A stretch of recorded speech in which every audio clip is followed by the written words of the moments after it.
Today we start with the European colleagues because last time it was first Asian, so now we change the order. So let me invite Imre to start the introductions to their university and to their project. But before we do that, let's just go through the questions again and who are we here on the call.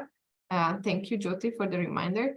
So the quick key questions that we will keep discussing are: what are the critical issues discussed at your faculty or teacher training institutions regarding digital transformation? Then second, how do these impact the teaching that you are doing, and how does it impact your pedagogy, how you prepare the next generation of teachers? And the third key question is: what are the key constraints that you are facing in terms of digital transformation? And today we have three colleagues from Slovenia, from the same university, University of Nova Gorica. So they are going to present to us how do they see these questions, or what are their answers to these questions. And then from Asia, we have Professor Miki Sugimura from Sofia University. She will be presenting.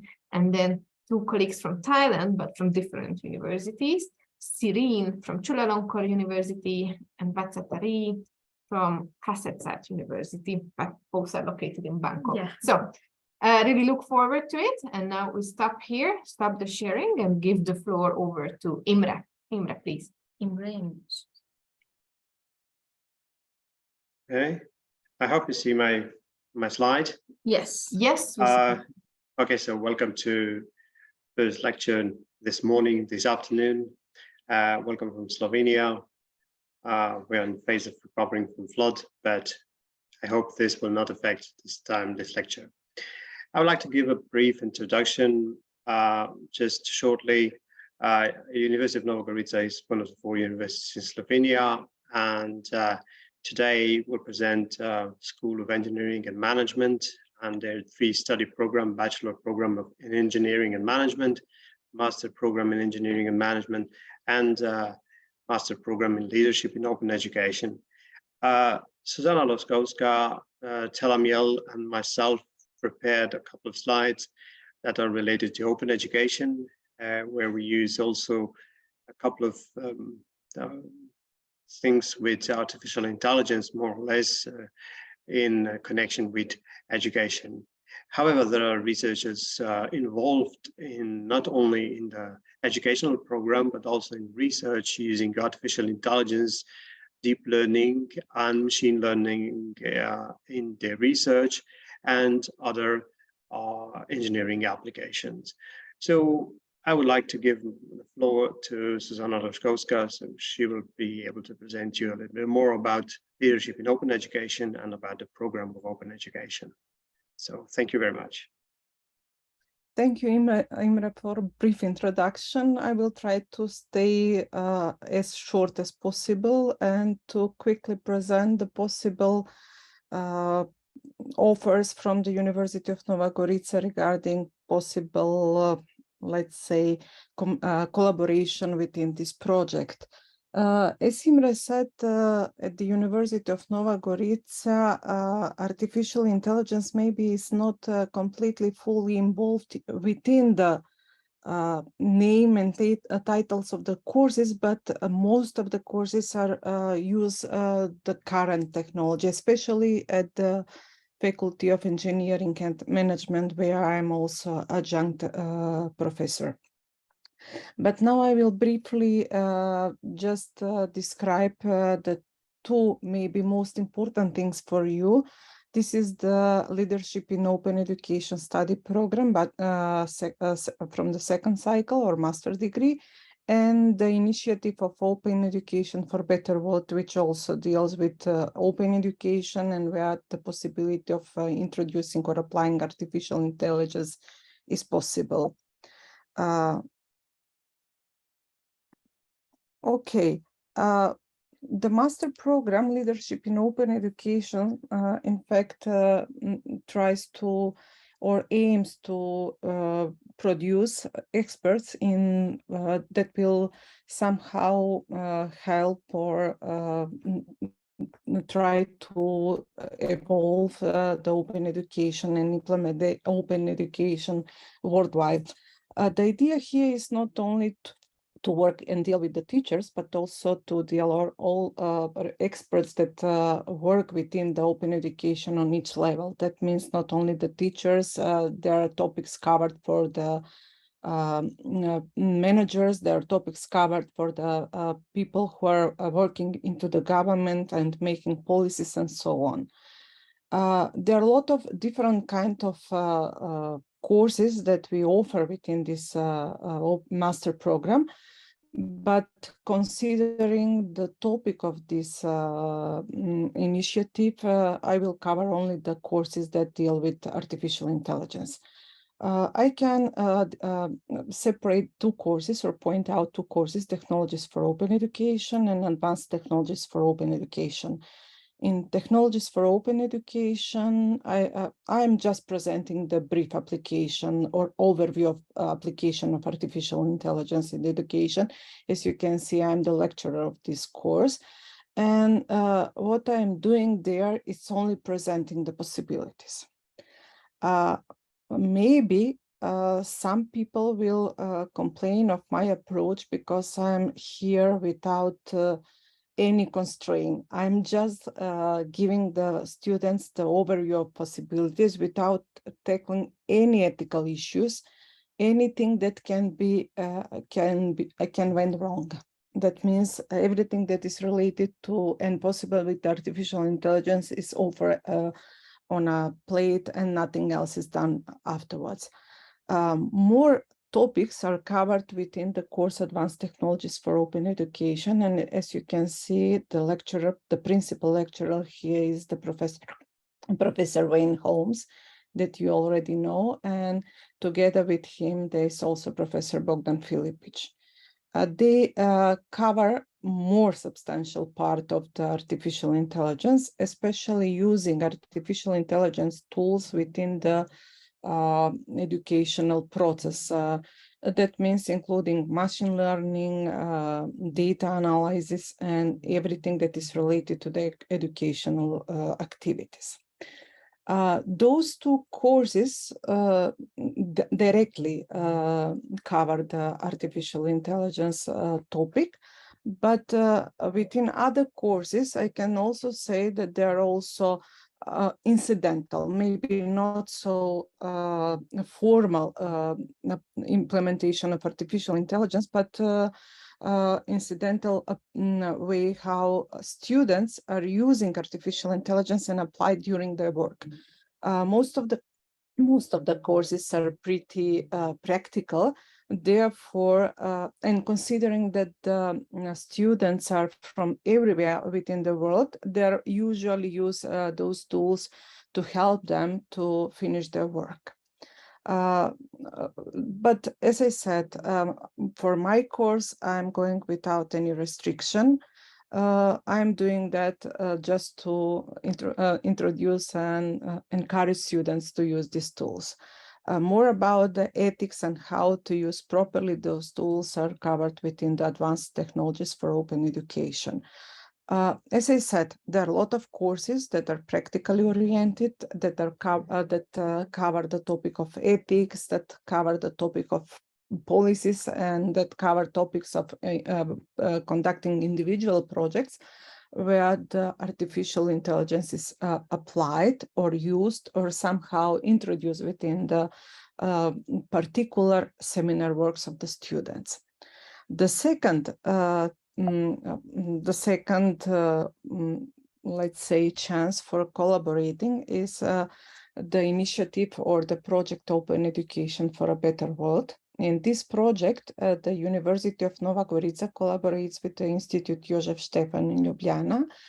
And this project is a mentorship projects where each year several candidates from everywhere from the world are developing projects related to the development of open educational resources. They're aligned with the UNESCO SDGs, and within those projects for the past 6 years, 40 countries within this project, and in the last 6 years, 40 countries people from 40 countries over the world participate. More than 330 projects were introduced and more than 447 participants. Some of them were project developers, others were mentors. This year, we especially covered even the topic of artificial intelligence in the event that took place in Nova Gorica. And we had one day before the formal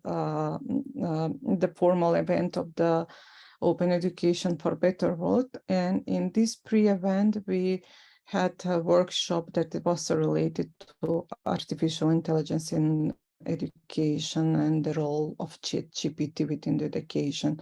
As you can see on the floor, there Professor Telemiel, there's behind the Professor Wayne Holmes.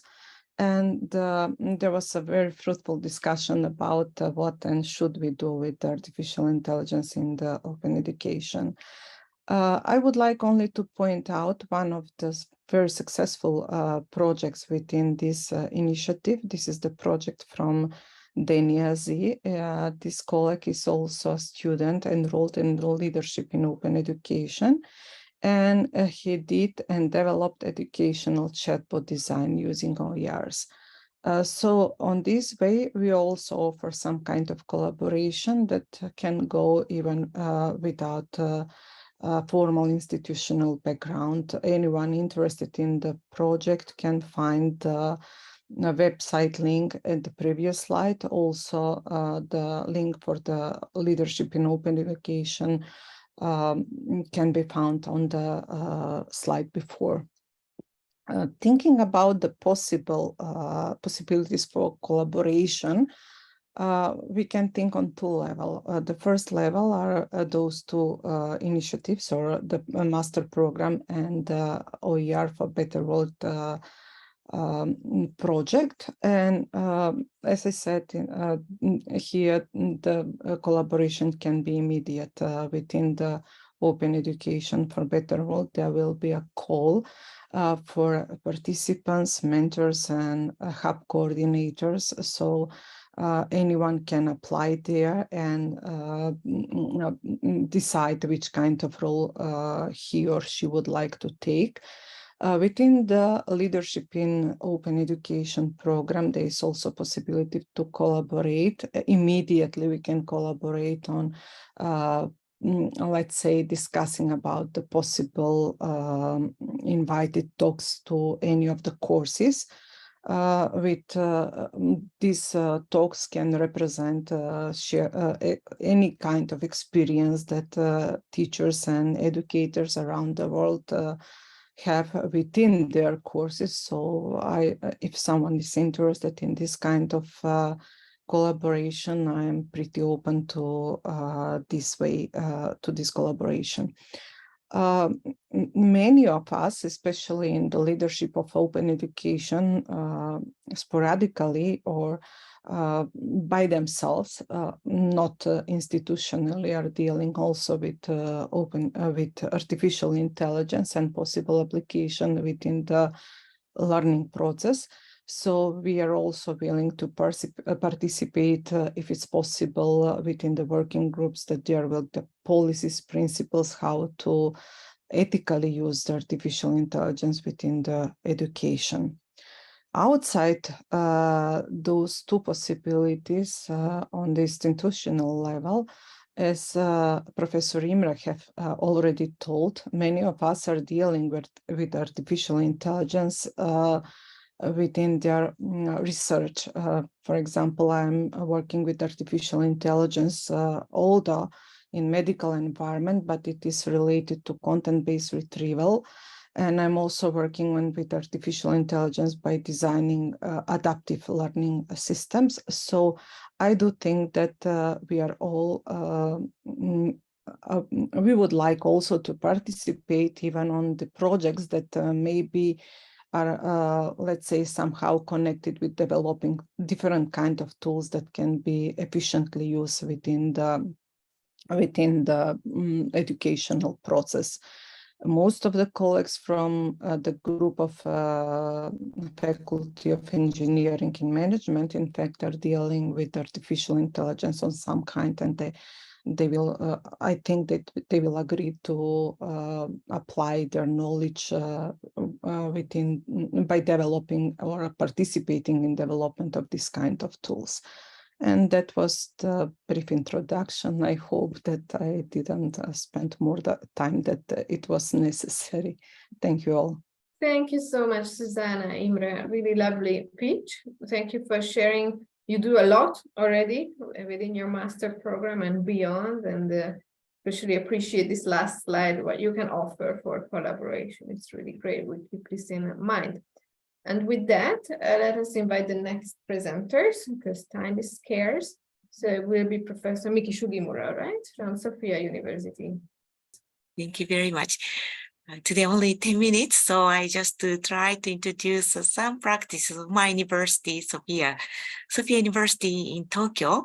And we are very happy to welcome the former ClassNet 15 in 2019 in our university. Today, first, I just introduce some Japanese government, the policy of future use of generative AI in school settings. And after that, I would like to focus on the competency-based learning, why this is very important when you think about the AI and education, especially focus on the ESD. And finally, I also point out the educators and their AI competencies also. The Japanese government quite recently, last month, they addressed the one document focusing on the future use of generative AI, especially focusing on the ChatGPT, because now this topic is very sensitive issue at the Japanese schools and universities. The government says there are various arguments and concepts about the use of this one. And of course, we must think about the impact on critical thinking skills and creativity. These are very important points of the student-centered learning. But at the same time, we must consider the risks need to be sorted out. On the other hand, we cannot ignore the function of AI. So the point is how to use the new technology of AI and how to utilize AI to formulate our own ideas. These are very, very general and everyone knows about this point. So AI education in Japan as a digitally backward country, now in Japan, we are very, very stressful because many people point out Japan is a little behind this trend. So starting to spread across the country, promoting AI education competition, and also an increasing number of companies adopting digital transformation to improve operational efficiency and competitiveness. And they also need such kinds of human works which have a good digital transformation or AI technology competencies. So now Japan is struggling how we can catch up with this kind of trend. Many universities are now worried about how we can create the equitable and good qualitative, but at the same time, how we can catch up with this kind of trend. So Japanese government says by 2025, about 500,000 graduates to be acquired on elementary level in mathematics and data science. And half of them have indicated a target to become proficient in applied level.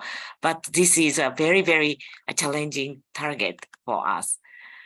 At my university, now we're also challenging the one new program focusing on the overview of data science, developing competencies to read and utilize data.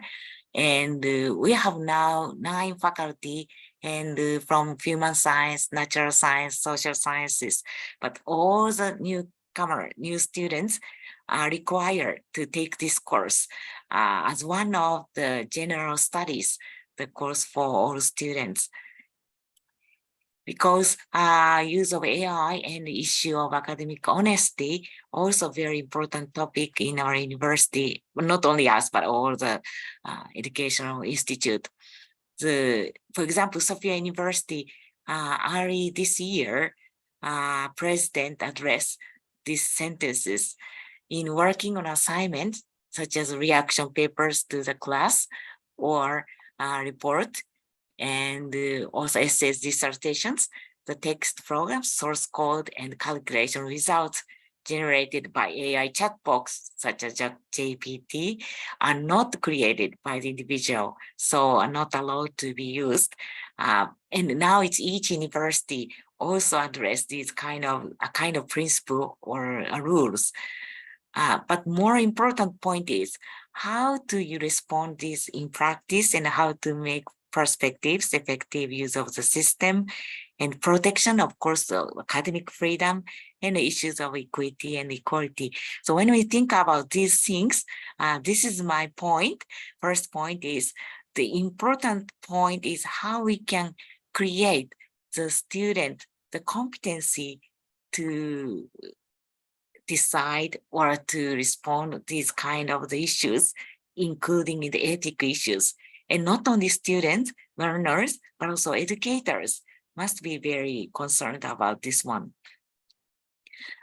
Last year, maybe most of you have already known, the United Nations, the Secretary General had a very interesting summit in New York in September, and he emphasized importance of to support learners in the 4 key areas: learn to learn, learn to live together, learn to do, and learn to be. But these very basic principle of education also now requires us to transform our education system. But even in this very new trend, teachers to transform themselves, or learners must be thinking about these kind of things and harnessing the digital revolution for the benefit of public education, and finally investing more equitably and more efficiency in education. So in that sense, what kind of the creating the program for us? So in my university, now this is a president idea, and from this year, all the freshmen must take this very special course, including such the data sciences, as I already mentioned it. This is a kind of image of learning at Sophia, and we call it Kiban Kyoiku in Japanese, which is a basic education or foundation for continuing learning for the futures. The dark purple is the university-wide general studies, including data science and how to learn, how to think about the different topics or transdisciplinary approach. And the green one is specialized studies. Each university students enter each department. But while they are pursuing their special education or specialized expertise, they also must learn the more broad university-wide general studies as well. And of course, the language education might be very important for the liberal arts education. So at Sophia, we serve the 22 languages courses to the students, and students can consider their learning process from overview, introduction, development, and finally the research. So this is a kind of strategy of our learning program focusing on the competency-based approach. And this is a very famous declaration from UNESCO, and 2021 UNESCO or the Berlin conference focusing on the ESD, but the ESD conference also focused on this point at the cognitive or non-cognitive skills, such as critical thinking and competencies for collaboration, problem solving, coping with complexity and risk, So these competency-based level learning might be very important when you think about the creation of a more qualitative AI education. So now it's more thinking about the transdisciplinary, interdisciplinary perspectives and there's learning theory models and issue-focused analysis and issue-focused information gathering, analysis, and practice, which includes the data science or AI competencies. So many people discuss about the 21st century skills or global competency, which consists of the attitude, values, creativity, and critical thinking, and knowledge, learning, and expressive skills, communication skills like that. So how we can make kind of the combination of those elements by using the AI, that might be very important point. Japanese government about 10 years ago has already had another address, the one document by Central Council for Education report. They emphasize the 4 areas: knowledge and understanding, general skills, and attitude and orientation, and also the final one, and integrated learning experience and creativity thinking skills. But these are also connection with the current topics. So when we think about the combination of the 21st century competency-based skills and the ESD or global citizenship education, and finally we must protect or guarantee the student learning outcome, we must think about those kind of structure through the interdisciplinary or transdisciplinary learning process, I think. Of course, this seminar, not only university teacher, but primary, secondary teachers also be here. So we must think about the learning process of ESD. But this ESD process focused by the UNESCO in 2020 also pointed out how we can create the learning process based on the competency level. So this is the point. And finally, I would like to point out the educator's role. Also, you might know the report by UNESCO in 2021, the Futures of Education, and International Commission addressed this very, very wide range report up to 2050, but this also includes some important points. And one of them is competency-based approach and also pedagogical approach, focusing on the teacher's role, university role, and learning outcome. In that sense, this might be one of very interesting, the model by European Commission. I could learn a lot of things from this report. In 2017, they addressed this report already, how the teachers, educators, AI digital competency and 21st century skills are connected. And this is very interesting, a kind of index for us to think about, to create a good educators which has AI competencies. UNESCO European Commission proposed this idea. Left side is educators and professional competencies, but not only professional competencies, pedagogic competencies, and also learners' competencies should be considered. So how we can create these things. So my Sophia University now we have holding a kind of the faculty development or staff development. In that meeting, we can try to think about how we can teach, how we can discuss, or how we can encourage the students to think about critical thinking or creativity. In that sense, maybe we quite often cite these kind of elements.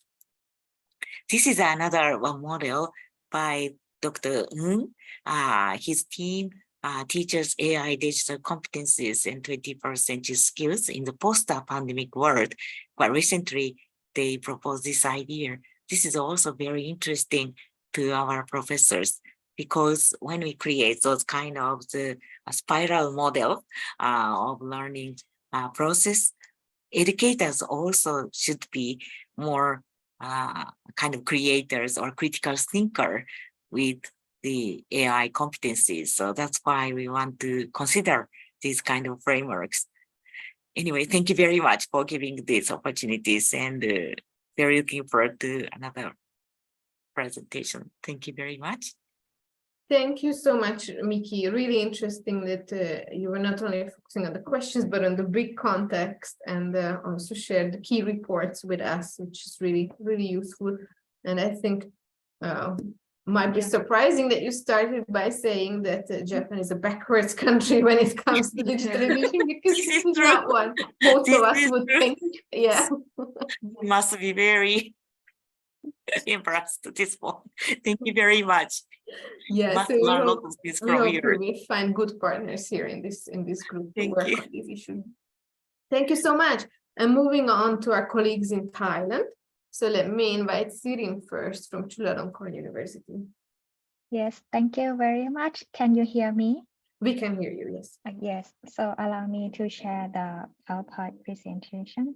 Yes, so I would like to start with an introduction to Chulalongkorn University, where I am working at, and then to discuss on 3 questions that we all have to work on. So let me start. Here is Chulalongkorn University. It's established on March 26, 1917. It's located in Bangkok, Thailand. And it's now Thailand's first, it's Thailand's first institute of higher education, and it's now the first in Thailand for the 14 consecutive year regarding the QS World University ranking. And our main goal is to create future leaders and impactful research and innovations and sustainability. And at the Chulalongkorn University, Chula has 19 faculties and 24 schools, colleagues, and institutes. So I'm from the Faculty of Education, and in the Faculty of Education, I'm from the Department of Educational Policy, Management, and Leadership, the Division of Development Education. I have almost 8,000 colleagues working at the university, and right now we have 41,000 students studying both bachelor, master, doctoral, and diploma at the university. So the critical issues I have at the university, we have almost the same issue as other institutions, other countries, and everywhere around the world. It's 3D that we have to face.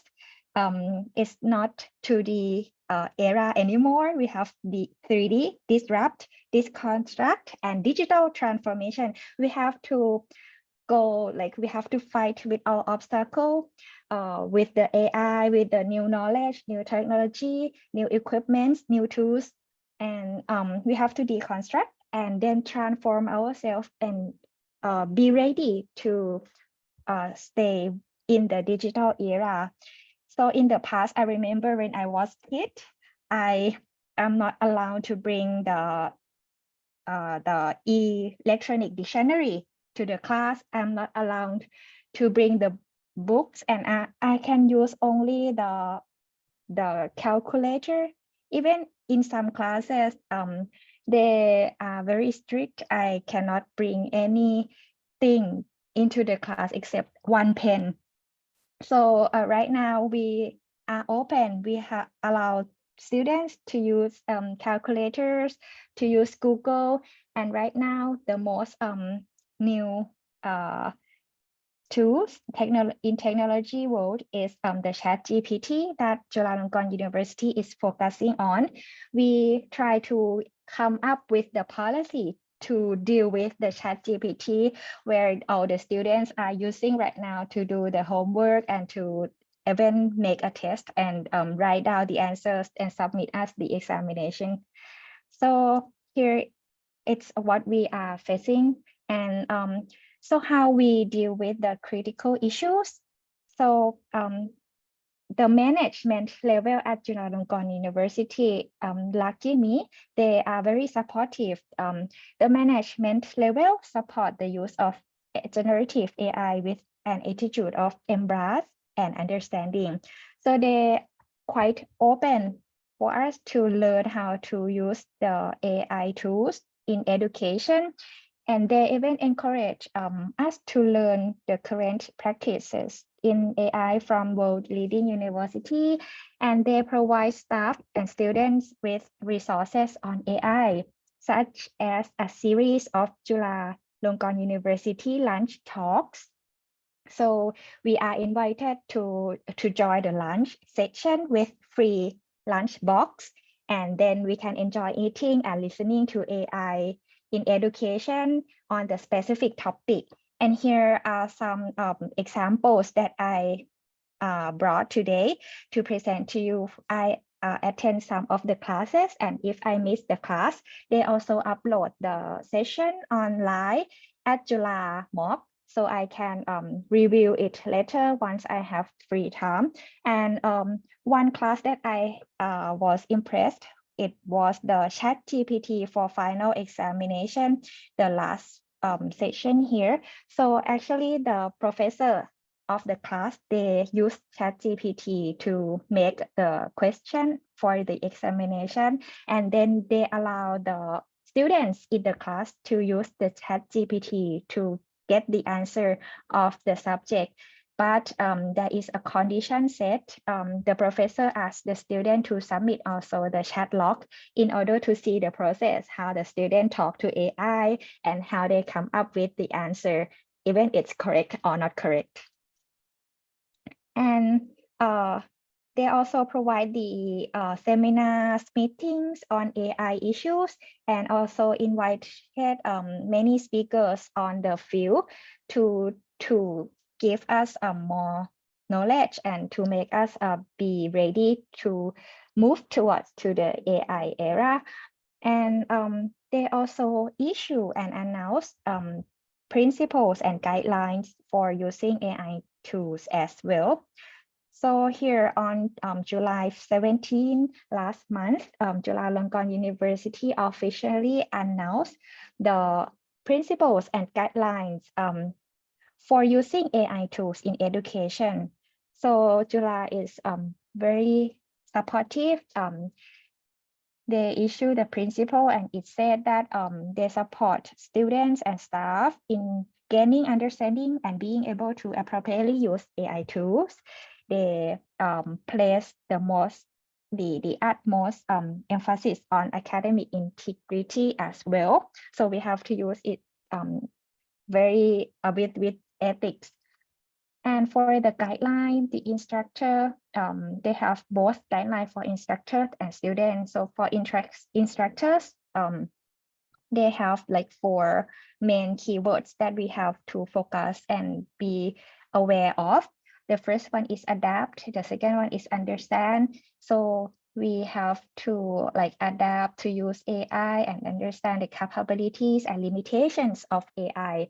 And of course, as the teacher instructors, we have to design a process of teaching as well as adequate assessment when we evaluate the students in the course.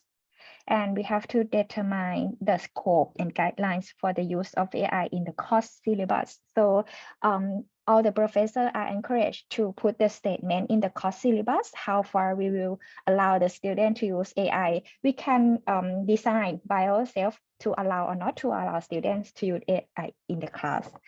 And for a student, the adapt and the understand is the same, the first 2 keywords, but the students will have to cite the use of AI clearly and correctly. They cannot just copy and paste without nothing about the reference and where it come from. Is it the fact or just opinion or comments?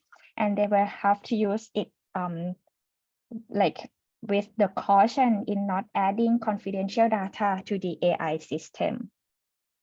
So that's basically the guidelines that the university issues, but still it's very broad guideline, and it's not that specific statement which clearly mention how the instructors should design the course and how students should use the AI or ChatGPT. So right now, Chulalongkorn University has no clue as well the same, I think it's the same procedure as other university. So the university, the management university designed to provide the grant to support the use of generative AI in the education. So they provide up to 100 grants to faculty members, and these grants allow them to use ChatGPT Plus in their teaching and research for a period of 5 months, from August this month to December 2023. And then all the grant or the professors who receive the grant will have to report the issues they have faced, and also the outcome, the assessment, anything that they have for the output and outcome. And it's towards the goal that we try to demonstrate the society in Thailand that like artificial intelligence can be a helpful tool for teaching and can make a research more efficient. So right now I come to the last question. What is the key constraint? So the key constraints are, the first thing is, I think, it's mindset. So for some professors, they are like quite busy. So they might not have enough time to learn about AI. And also for some professors, like they are very senior and they like prefer to use the current, just the PowerPoint slide or the sheet, the lecture, the traditional teaching procedure. But yes, we allow them, but the students in the class right now might not might want to use AI as well. So I think the mindset, it's important that we have to open, but we can choose what we would like to use in the class, but we have to be open. And then the skill sets. So I am appreciate to join the class because I have zero knowledge about AI, but as far as I observe from the class, I think from the literacy point of view, AI is not that safe. We have to know the limitation, and it's not that like in ethical way. We have to be careful when we use AI. But when for the latter half of the lecture, when we talk about the application, we see very colorful, many fruitful ideas how to use AI. So yes, the skill set, both literacy and application, I think is very important. And of course, we all need to investigate more on generative AI and its impact.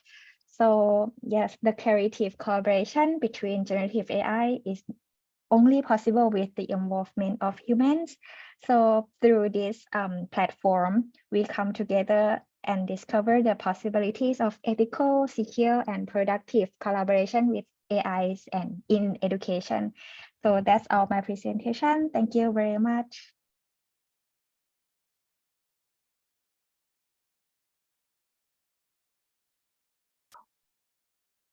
Thank you so much, Sirin.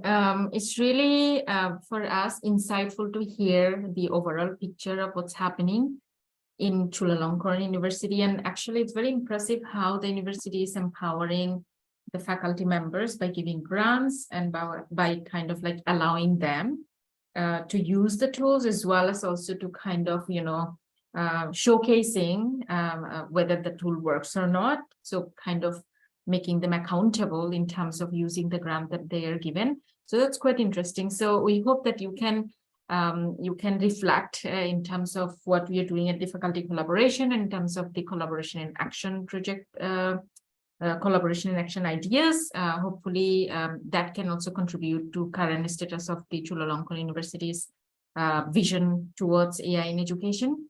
So with that, let's invite our final last speaker and the final speaker of the individual presentations, WhatsApp 3 from Kasetsart University.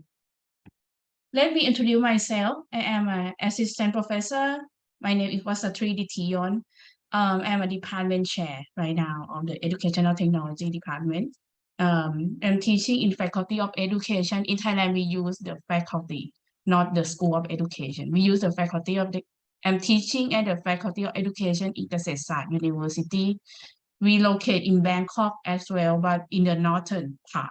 Chulalongkorn in the center. So Kasetsart in the northern part.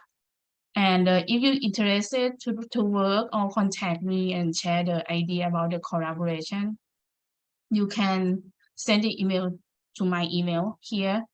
And also the area that I'm very interested and very professional and study everything, do research, everything about the online education. Also, I work on the creativity as well, mobile learning. I just finished one book about the mobile learning. Also, I do a lot of project about technology integration as well. I will talk about the AI and my university, KU, Kasetsart University. First of all, I would like to introduce my university. We are located in Bangkok, Thailand. As I mentioned before, we live in the north. We are 80 years old already, very old, very old university, but Chulalongkorn, I think more than 100. We are 80. And actually, Kaset is mean agriculture. So first of all, our university set up as an agriculture university. So we had a lot of faculty of fishing, you know, like farming, or even do the plants, everything about that. And also right now our university get more bigger and bigger. So we offer the learner with the faculty of engineering, business, and also the education. In terms of the education, faculty of education, we have a lot of international collaboration around the world. We have very strong connection with the ASTEM, or the Association Teacher in Southeast Asia. We have very close friend with that. Also, in terms of AI or technology, we have our computer service center that provide the service to everyone, to every student and professor to use the tool.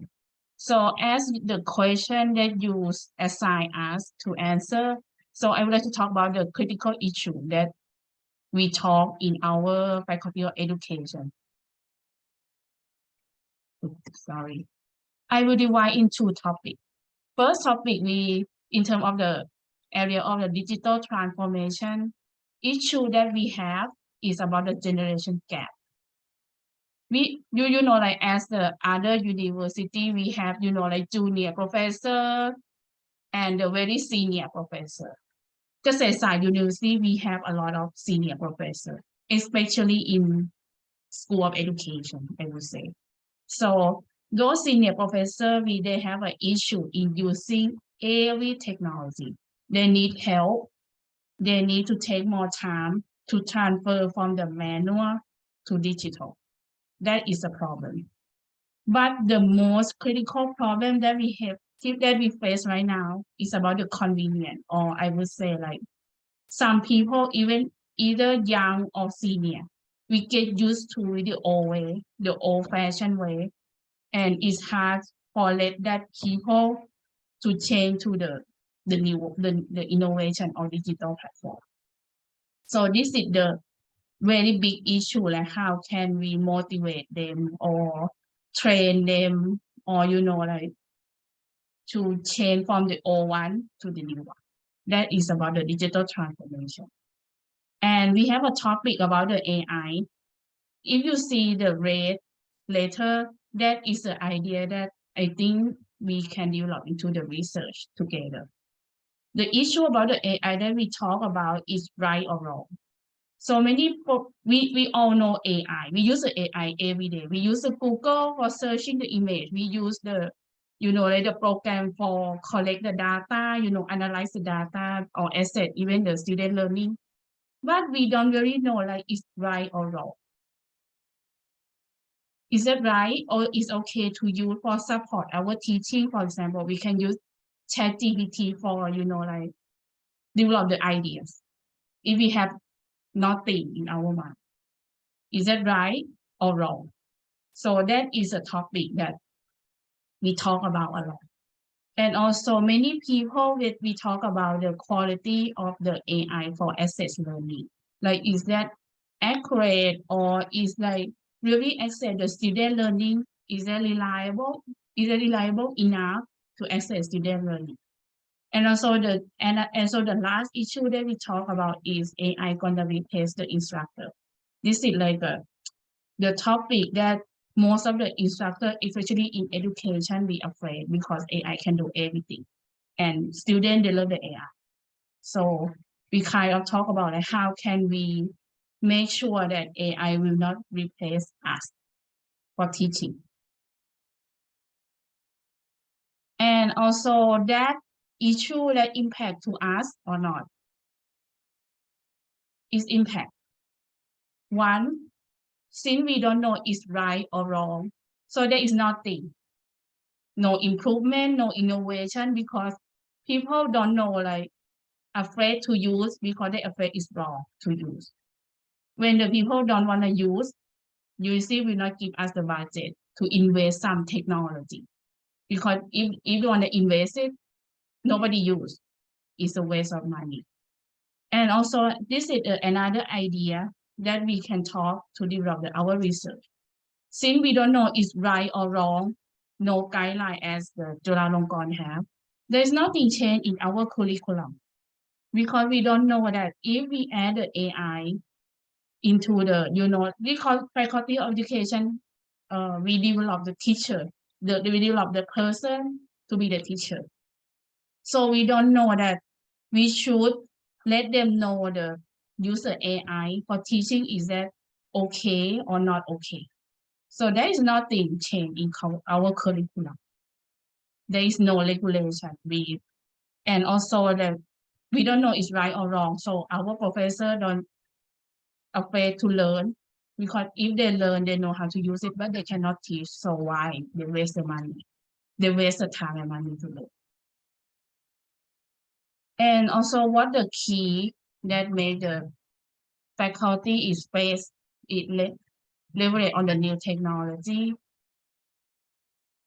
I think the key idea that impact, like the way that people use technology or AI, is about one thing for Kasesa is no regulation or no the guideline.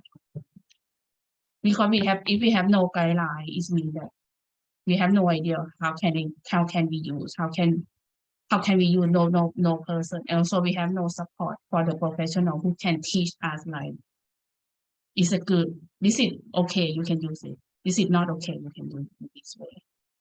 So I come up with the possible idea, 3 ideas from me that we can discuss for the collaboration research. Sorry. For the research collaboration, first one, we can focus on right or wrong. So we can do the research that prove that AI for learning, for education is right to use or is wrong to use, or what the situation that is AI is right to for teaching, for use for support teaching or support learning. Also, we can looking for the impact or the factor that make using the AI is right, or the factor that make the AI is wrong. Also, we can do the second idea is about the regulation. So we can collect the data, maybe develop the guideline for using the AI in education. Maybe some different countries, we have the different idea, different situation, different factor, and we can collect data together and compare and analyze. And we can develop the regulation for the global regulation for AI. And also the last thing maybe is the consequence from the regulation. We can develop the curriculum together. So we have the idea that AI is right. We have the idea already that this is the way, the guideline for using AI. Also, we can prove that to develop our curriculum that teach the student or either instructor to have a skill, to have a, like idea, perspective, or whatever, that these people can be professional and give and share the knowledge to other universities. Yep, this is my presentation. Lovely. Thank you so much, Vatsatri. And also thank you for ending it with like very concrete proposals where this group could start collaborate. Okay, and with that, we reached the milestone in this program because all of you have already presented what you are doing, what are the dilemmas you are facing in your institutions. So we are really enriched by now by our learning about your contexts, your institutions, and the different problems you are facing. So we also have reached the end of the time of this session today, but I would still like to ask you to stay on a little bit if you can, please, because we would like to discuss the upcoming timeline with this group here today. Yeah. So it was really a pleasure to listen to all of these presentations and all the issues you brought to the table. And we were thinking a lot how we could start the next phase, which is collaboration in action. So really the idea is that we know what kind of problems you are facing, what issues, and how can you work together to address these. So here is what we thought, how we could structure this collaboration process. So we were thinking that if any of you has a problem, it could relate to teaching practices, to the problem at the teacher's level. Like many of you have mentioned, there is problems around awareness of technologies, ethical issues, what is available, what is not, how to get the teachers to use this stuff. Or the problem could also relate to the institutional level. We also heard from many of you that there are sometimes missing policies, missing strategy, support. So you might have a problem there that you want to address with the help of this group. Or your problem could also relate to missing research. And this is really something that would help your work if this piece of research would exist with the help of this group. So we were thinking that the collaboration should be problem-driven. And we would like to ask you to submit these problems to us that you want to work with and pitch them at our upcoming session on the 15th of August. As explaining that why is it a problem for you and what do you need help with? What's the rationale, what should be the outcomes and the timeline you're looking at. And really it could be placed anywhere on the 3 tiers, or it could be research focused, it could be developing a curriculum, developing a pedagogy, so no restriction on the format of this. And then we were thinking that, then you pitch these ideas for collaboration at the next session. And then we will ask all the other team members that which problems are they most interested in working on in going forward in this program. And then we design the upcoming sessions in a way that you can start working on these challenges, problems in a group. And hopefully by the end of this month, submit like a rough idea that what is this collaboration project would be about. So this is what we were thinking about. Yeah. And then, exactly, in team, submitting the proposal. And then, as you know, the project ends in December. So in between, from September to December, you have the whole collaboration in action phase where you'll work in your teams, either to strengthen the idea that you have, the proposal that you have submitted, or if you already have the resources and a clear initiative in mind, already implementing it. And then, of course, we have the on-site conference where we have limited subsidy. And within the same from here, the on-former said that you will be sending us to kind of showcase which project you want to participate. After all the pitch, by 19th of August, you will also submit, indicate whether you can self-fund through your university's funding potentially for the conference, as well as the selected proposals will be also invited to kind of present during the on-site conference as well. And then at the end of December, we will have, at middle of December, we'll have a concluding session where we want to know more about the collaboration in action status. So the proposal, the initiative that you were involved in, what is the status and what's your next step? And of course, we also want to know from the pitching and partnering session, as well as brainstorming session, and during the concluding session as well, what's your expectation from ASEF, so that we can prepare ourselves to support you better, and also kind of give you the awareness in terms of our capacities and our limitations as well. So with that, I don't have anything else to add, Rika. Yeah, and we would like to open the floor now to receive feedback from you, what you think Yeah. about this procedure. I mean, this is the first time we conduct a faculty collaboration, so we don't have a previous best practices how to do this. We thought this might work well. Yeah. If we ask some of you to come forward with collaboration ideas, pitch them at the next session, and then everyone else can choose which one is the closest to their heart, because they also face similar problems, or maybe they have expertise, like we heard with Susanna today, that what they can help with, and they feel like, oh, in this area we can really contribute with something. And then through these pitches we can define a couple of collaboration projects that you can start working on in August, and then looking at the rest of the year. So keep working on online, and also join us at the on-site conference in Slovenia, if possible. So I would like to open up really the floor to give to her, hear your thoughts on this, whether this could work, or how do you see this? Imre. Well, what I would like to emphasize is first that August 15 is national holiday, so we might not be able to participate in this session. However, this is the side thing. Well, collaboration in action should it be connected between two partners or between more partners? Or do we emphasize the question, but pitch the question and open up? And just that interested universities would apply, let's say, or are we going to have a common discussion about problems and forming an internal project within the project? Well, that's something that's just a question, maybe. How do you see this collaboration in action? Yeah, thank you, Imre. So during the next session, where we invite all of you actually to pitch, and then also kind of we will coordinate the partnering aspect from our side to a form. We'll be sharing the form tomorrow, so that you have enough time to submit it to us. The way we see it is, some of you are already actually doing a lot of work when it comes to AI in education. You already have a framework in place. In your institution is kind of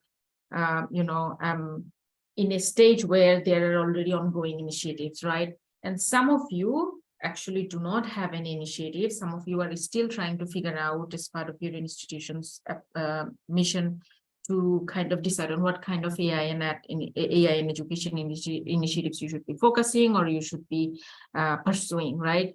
So when you pitch, it doesn't necessarily need to be a fresh new idea. It can be something as part of your ongoing institutional effort.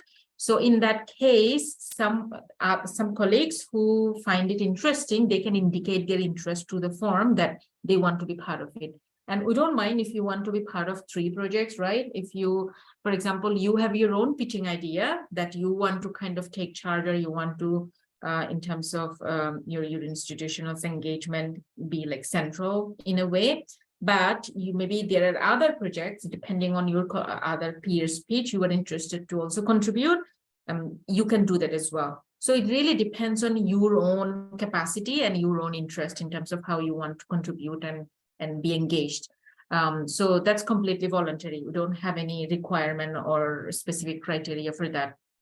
However, from our side, what we can tell, once you pitch and once you kind of lay out a framework, rationale, and timeline, so we will evaluate in a way which one you also want to kind of take as part of the whole faculty collaboration project, depending on the strength and of course significance as well.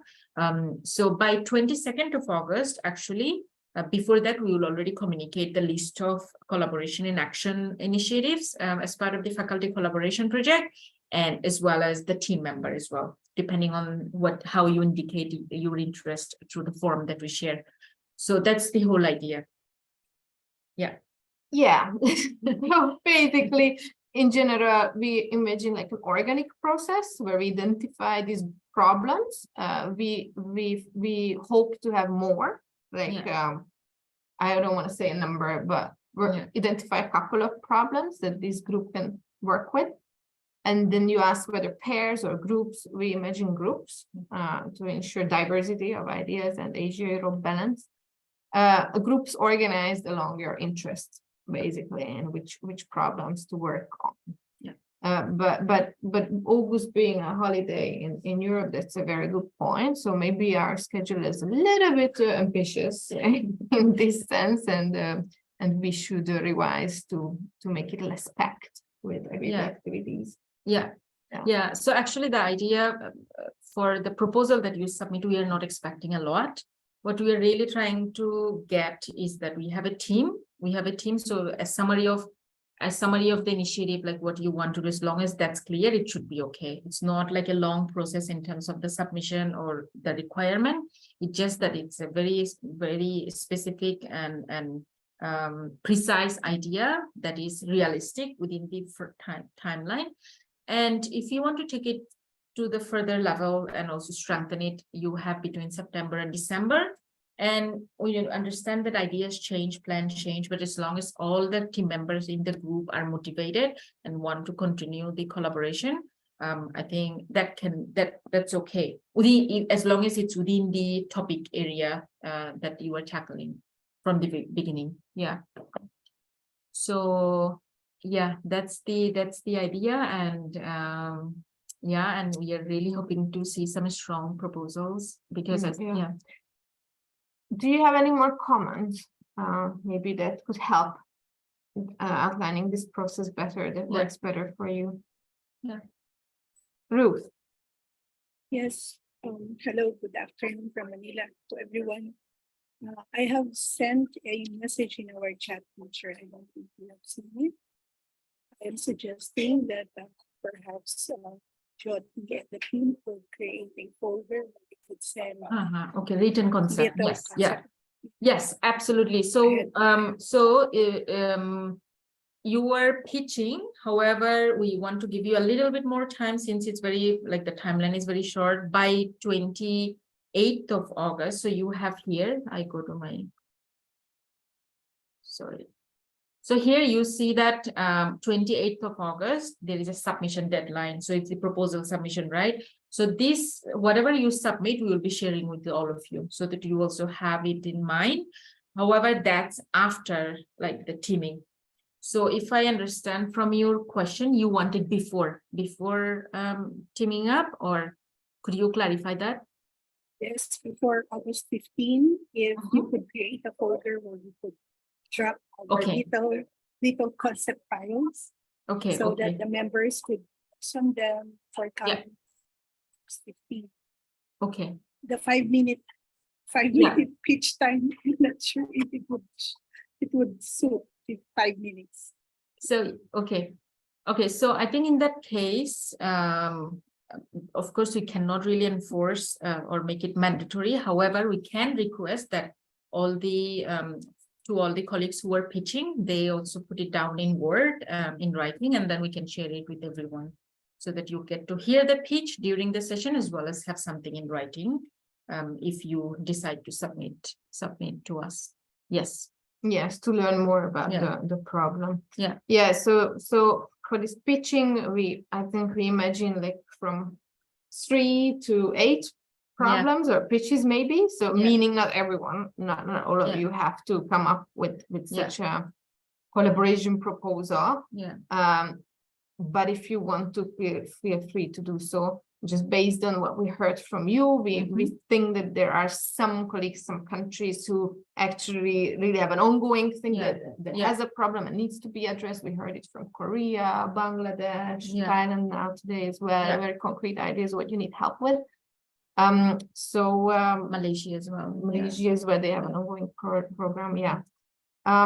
So feel free to use this group to pitch what you need help with, and hopefully colleagues will be available to help you with that. But again, please bear with us. First time doing this, we don't know what works best. And keep the ideas coming and help the group to make the most out of this. Exactly. I think one thing we are really trying to do to help institutions who are trying to kind of work in partnerships and also work with colleagues from other countries with similar interests, whether it's Ministry of Education associated teacher training academy or Faculty of Education.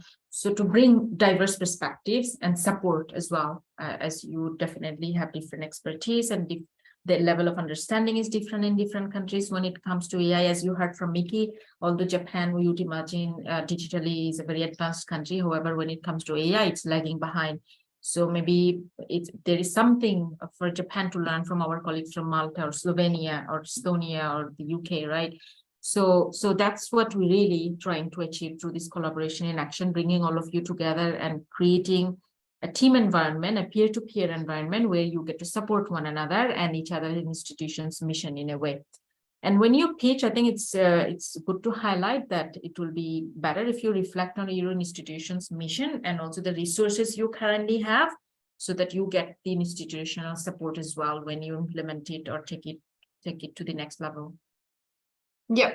Okay. Thank you so much. I think it's better if we stop here because everyone needs to go, including Imre. But then we will be in touch in email. So the next step, next question is, do you have a problem you want to pitch and create a collaboration around it? If yes, then please let us know, and then you will be able to do so at the next session. And then we invite everyone to express which problem, which pitch they would like to continue working with. Yeah. Sorry, just one more thing. Our apologies that we did not have the question and answer session on today's speakers. If you have any burning questions for our speakers today, please send us through an email and we will try to kind of gather responses from that. Yeah. Wonderful presentations today. Yeah. Okay. Thank you so much. We keep in touch in email. Have a nice day ahead or evening. If you're in Asia. Bye-bye. Bye. Thank you very much.